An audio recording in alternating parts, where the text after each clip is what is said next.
सोचिए, आप सुबह उठे, रसोई में गए और गैस का चूल्हा जलाया और कुछ नहीं हुआ, सिलेंडर खाली। और जब आप नया सिलेंडर बुक करने गए तो पता चला 1200 का सिलेंडर अब 1800 का हो गया। यह महंगाई नहीं है, यह एक जंग का असर है, एक ऐसी जंग जो हजारों किलोमीटर दूर लड़ी जा रही है। तो सवाल यह है, मिडिल ईस्ट में जो बम गिर रहे हैं वो आपके किचन तक कैसे पहुंच रहे हैं?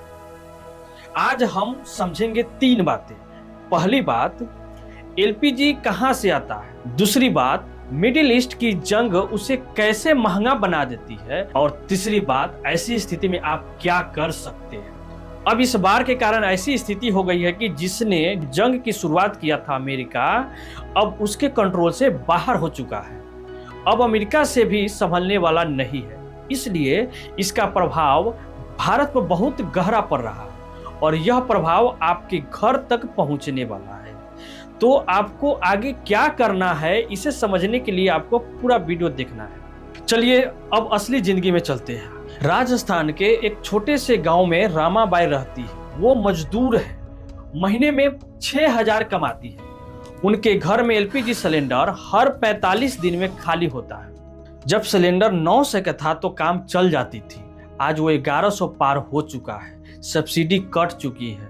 रामाबाई फिर से लकड़ी के चूल्हे की तरफ लौट रही है। जो धुआं उसकी आंखों में जाता है वो असल में कहां से आया? यह कोई कहानी नहीं है, यह करोड़ों भारतीयों की सच्चाई है और इसकी जड़ें है ईरान में, इजराइल में, गजा में और उस स्ट्रेट ऑफ हार्मोज में जहां से दुनिया का तेल गुजरता है। अब मुख्य बात पर आते हैं। एलपीजी यानी लिक्विफाइड पेट्रोलियम गैस, यही वो गैस है जो आपके चूल्हे को जलाती है। यह बनती है कैसे? यह क्रूड ऑयल यानी कच्चे तेल को रिफाइंड करने से निकलती है और यह क्रूड ऑयल आता है मिडिल ईस्ट से। भारत अपनी जरूरत का 85% से ज्यादा क्रूड ऑयल बाहर से खरीदता है। इसमें सबसे बड़ा सप्लायर है सऊदी अरबिया, इराक, यूएई और कुवैत। यानी हमारा चूल्हा उनके तेल पर चलता है। अब समझिए चैन कैसे टूटती है। स्टेप फर्स्ट, मिडिल ईस्ट में जंग छिड़ती है। इजराइल गजा हो चाहे इजराइल ईरान के बीच युद्ध हो, यह सब हेडलाइन नहीं है, यह सब ऑयल सप्लाई का खतरा है। स्टेप 2, दुनिया का सबसे जरूरी सप्लायर रूट है स्ट्रेट ऑफ हार्मोज। यह एक पतली सी खाड़ी है जिससे दुनिया का 20% तेल गुजरता है। ये दुनिया के परसेंटेज के हिसाब से 20% है, लेकिन भारत इस रूट से अपने जरूरत का 60% लगभग इंपोर्ट करता था। अभी स्टेट ऑफ हार्मोज को ईरान कंट्रोल कर रहा है और वहां वे पास होने वाले शिप से $2 मिलियन टैक्स वसूल कर रहा है, जिसके कारण शिपिंग कॉस्ट बढ़ गया है। भारत और अन्य देश भी अपना ऑल्टरनेटिव जगह शिफ्ट कर रहा है, लेकिन भारत के लिए फायदेमंद नहीं है, यह नुकसानदेह है। क्योंकि अगर दूरी से ऑयल इंपोर्ट कर रहा है तो शिपिंग कॉस्ट वैसे भी बढ़ रहा है। क्रूड ऑयल का दाम जो $80 हुआ करता था युद्ध से पहले, 80 से 100 से $120 प्रति बैरल पहुंच जाता है। इंडिया को वही महंगा तेल खरीदना पड़ता है। तो जब मिडिल ईस्ट में बम गिरता है उसकी आवाज आपकी रसोई तक पहुंच जाती है। एक और बात, डॉलर और रुपये का खेल। इंडिया डॉलर से तेल खरीदता है। जब डॉलर मजबूत होता है और रुपये कमजोर तो हमें ज्यादा रुपये देने पड़ते हैं उतना ही तेल के लिए। और जंग के वक्त डॉलर मजबूत होता है क्योंकि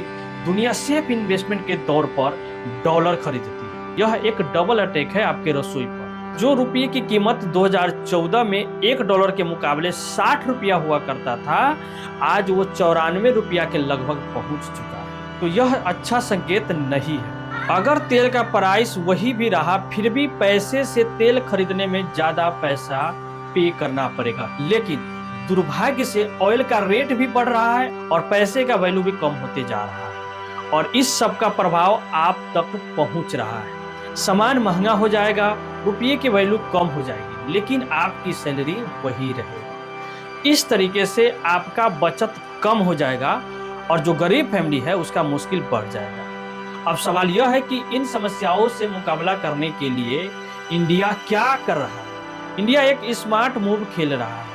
रसिया से डिस्काउंटेड क्रूड ऑयल खरीद रहा है। हालांकि जंग से पहले वाले डिस्काउंट पर अब नहीं मिल रहा है, जो यूक्रेन वार के बाद वेस्टर्न कंट्री के छोड़ने के बाद मिल रहा था। लेकिन यह लॉन्ग टर्म सॉल्यूशन नहीं है।